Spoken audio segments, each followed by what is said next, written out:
Good morning, everyone. I just wanted to give you a quick update on how things are going here. Oh, and look at that. I got a blue heron flying by. I don't know if you can see that there. There she goes.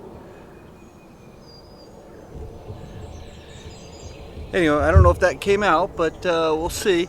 Anyway, just wanted to give you everyone a heads up on what's going on the property. So, the big incitement was about 4 weeks ago, 3 or 4 weeks ago. We had some visitors come and they wanted to stay. So I'm just going to take the camera over here to the pond and show you these distinguished visitors from our neighbors to the north. Actually, they're more residential. They live here now, so they're indigenous to South Carolina. But let me just put the camera down here, and I will pan over to you or to them, and you can see them. Let me go a little bit closer down to the shoreline here. You can just see her on the other side of the pond, and sit you down. And we will try to zoom in on her.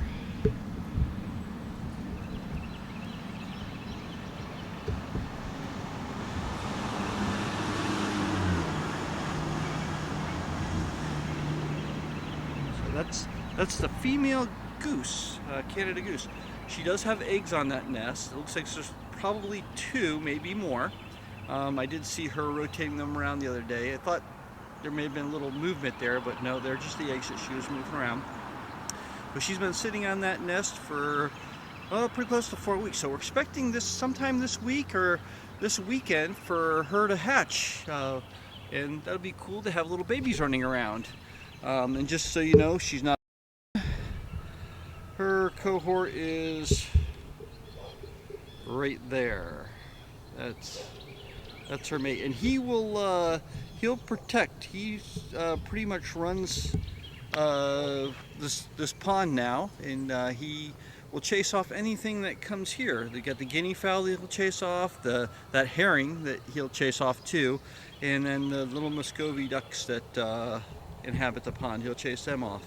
So yeah, he's a protector. Some things that I've learned just watching these 2 geese interact. Well, she's on the nest, he'll stand guard, and then because she has to get off the nest every once in a while to go in the water for her feathers and whatnot, and to do goose things and to eat and stuff like that. She'll bury the eggs in the nest underneath down and branches and twigs and stuff, and then she will she'll go off, and she's never gone for more than 5-10 minutes, and then she's back on the nest again. But she doesn't go too far either. She just will go across the street or up in the yard here, and then, or around the pond, and then she's back on that nest again to keep those eggs warm. But pretty interesting how God put that instinct into them. I mean, it's not like anyone taught her. She was hatched from an egg, and she didn't know any better. But then God put this instinct in her to build a nest, taught her how to build a nest, because she didn't have parents to teach her. And then she knew what to do with the eggs. She knows how to rotate them. No one taught her. This is something that God put in them. They're beautiful creatures. Okay, first off, that's our mint. You just can't kill it. We planted it in the ground last year and thought it died off, and boom, it came back again. Makes great tea. You take the leaves, chop them up in the water, boil the water, then when the water cools and steeps, you then separate the leaves from the water, pour the water into the tea. Voila, you got mint tea. And this poor little rosemary bush here, he's not gonna make it. But we got seeds that I didn't think would take, and lo and behold, I'll go ahead and let you guys see this. Adjust the camera a little bit. And these are the herb boxes that I made for Terri. you see this in another video. But this is cilantro here growing, and right here. And then some of the plants have died, so I put some more seeds out, so we'll see if we get them to grow, the cilantro to grow again. But these little guys, at first I didn't think they were going to take, but these guys here and that's rosemary. And I was surprised.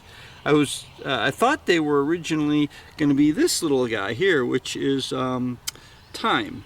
And that's the only thyme plant I had. So I planted some more thyme seeds. That seems to be the hardest to get growing right now. And then of course basil, I got one basil here. And we have some sage growing. I got some more sage seeds planted there. Then we have our parsley, Italian parsley, and then of course this chive plant from last year keeps growing. I planted some more chive plants, except I got a little grass growing here in with the chives. Can't have that. So, and then moving on down, these plants these are supposed to be peppers that we got from seeds and such. They just didn't take. They're struggling. And then all these mystery plants, I'm just going to grow those to see what they come out to be. And then I tried a little thing with strawberries. Didn't work so well. They all died. Because I tried the thing with strawberries because I was at Lowe's and I picked up this guy. So it's a strawberry bush in a pot. So I'm trying to grow that right now. And of course in the background, I don't know if you saw it there, but I'll just come over here. I'm trying to grow also pineapples. So I got 3 growing right now. They're well rooted. That's a good thing. They're going to go in pots as soon as I can.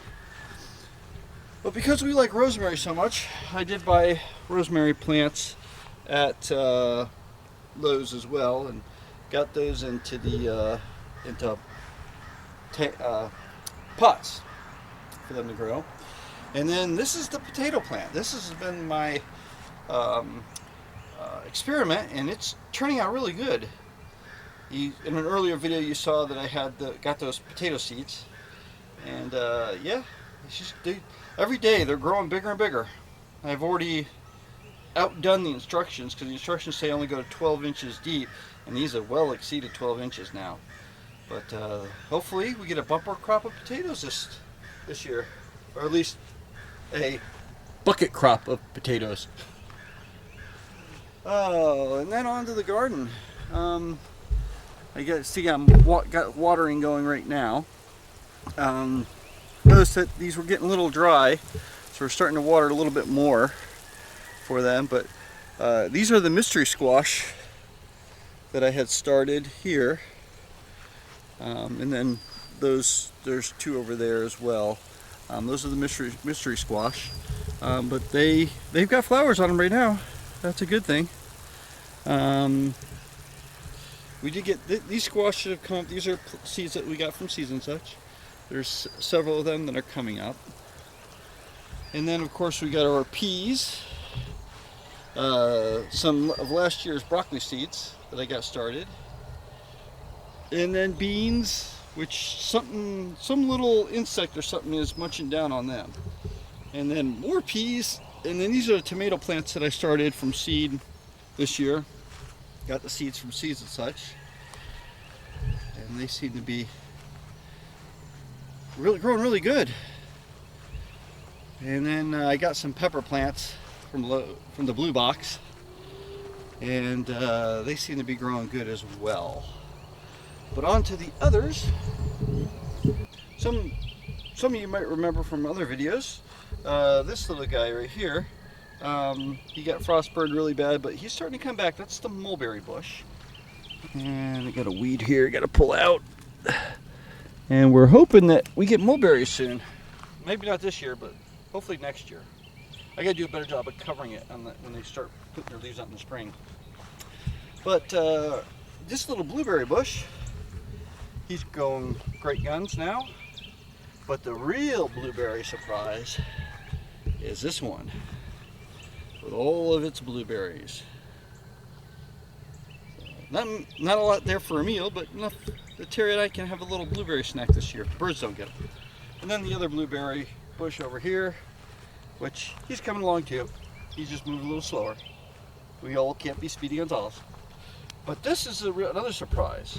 So in this section here, I planted 3 raspberry bushes, and I thought all 3 of them died. But this year, this one came up, which is good. So we'll see if we get any raspberries. I don't know if you need to have more than 1 raspberry bush. Okay, so moving on over to the pears. I won't show you the fig tree because it's coming up like the mulberries. It's the same. So the pear tree, let me see if I can get in here. Oh, it's too bad. This is looks like it's kind of rotten. I don't know why that would be.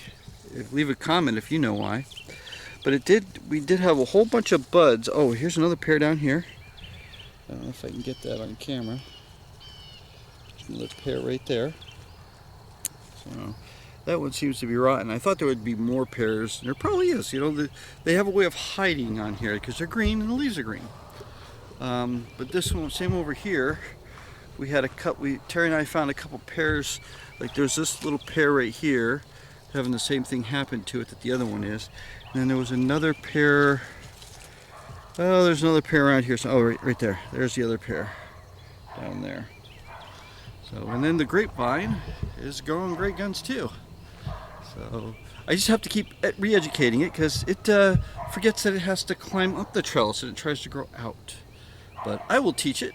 They say grapevines are easy to teach. But we shall see, we shall see. So that's the update from around the place. Getting those trees cut down over there. So they'll eventually be down. Garden's going good.